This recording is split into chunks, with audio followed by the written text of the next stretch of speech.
पुन्हा एकदा आपले निर्देश, आपल्या शंका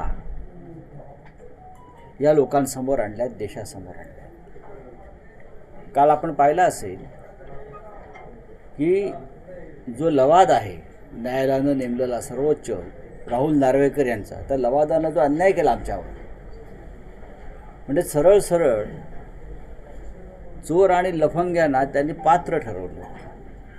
घटनेच्या 10व्या शेड्यूलनुसार जो पक्षांतर बंदी कायदा आहे त्यानुसार पक्षांतर केलेल्या या शिंदे गटातल्या आमदारांना अपात्र ठरवणं हे अपरिहार्य होतं। पण त्या घटनेची पायमल्ली करून राहुल नार्वेकर यांनी त्यांना पात्र ठरवलं। इतकंच नव्हे तर शिवसेना ही त्यांचीच, विधिमंडळ पक्षाच्या बहुमतावर शिवसेना ही त्यांची असा निर्णय देऊन बरं का स्वतःचं हसं करून घेतलं। त्याविरोधात केलेल्या याचिकेवर काल न्यायमूर्ती चंद्रचूड सरन्यायाधीश यांनी सांगितलं आहे हा जो निकाल आहे हा सर्वोच्च न्यायालयानं दिलेल्या निकालाशी विसंगत आहे। विधिमंडळातल्या बहुमतावर कोणताही पक्ष ठरत नाही, पक्ष संघटन कोणाचंही ठरत नाही, पक्षातल्या संघटनेत बहुमत कोणाचं आहे याच्यावर पक्ष कोणाचाही ठरतो। पण लवादानं आपल्या अधिकार क्षेत्राच्या मर्यादा ओलांडून हा निर्णय दिला, कारण त्यांच्यावर दबाव होता। हा जो लवाद म्हणून जो कोणी बसला आहे त्याने स्वतः 10 पक्षांतरे केलेली आहेत। ते कधी शिवसेनेमध्ये होते, कधी राष्ट्रवादीमध्ये होते, कधी अन्य कुठल्या पक्षात होते, आणि आता ते भाजपात जाऊन विधानसभेचे अध्यक्ष झाले। या सगळ्याची दखल काल सर्वोच्च न्यायालयाने घेतली असं त्यांच्या एकंदरीत निकालपत्रावर दिसतं।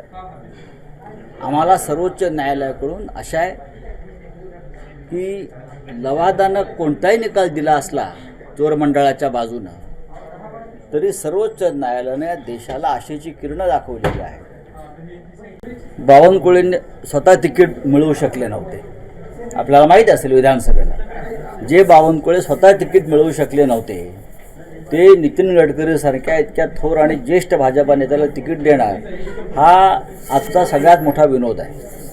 येणारी निवडणूक दाखवेल कोणाचं शाणपण चालतं आणि कोणाचं काय चालतं।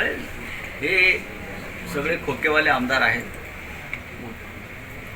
या सगळ्यांनी असत्याची बाजू घेतलेली आहे। या सगळ्यांनी बाळासाहेब ठाकरेंच्या शिवसेनेच्या पाठीत खंजीर खुपसलेला आहे, त्यांचं मन त्याला खात आहे आणि म्हणून ते अशी भाषा करत आहे। सर, शिवसेनेच्या वाट्याला जागा किती येतील, काय कसा फॉर्म्युला? वाट्याला कशाला, ठीक आहे, आम्ही वाटा घ्यायला बसलो काय?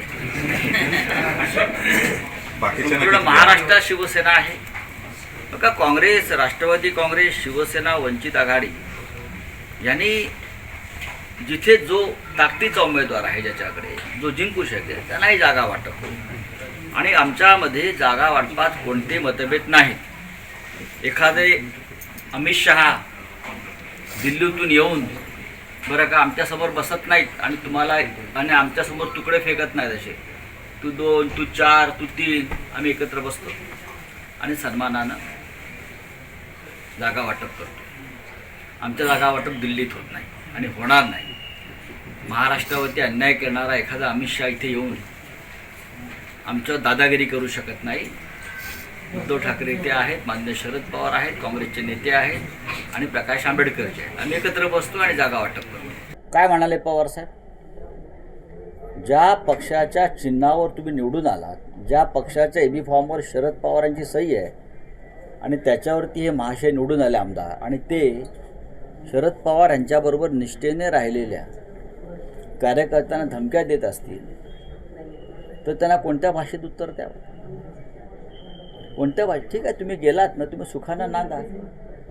धमक्या, इशारे, पोलिसी बळाचा वापर करून तुम्हाला जर राजकारण करायचं असेल तर माननीय शरद पवार बरोबर बोलले, माझं नाव शरद पवार आहे जसं आम्ही म्हणतो,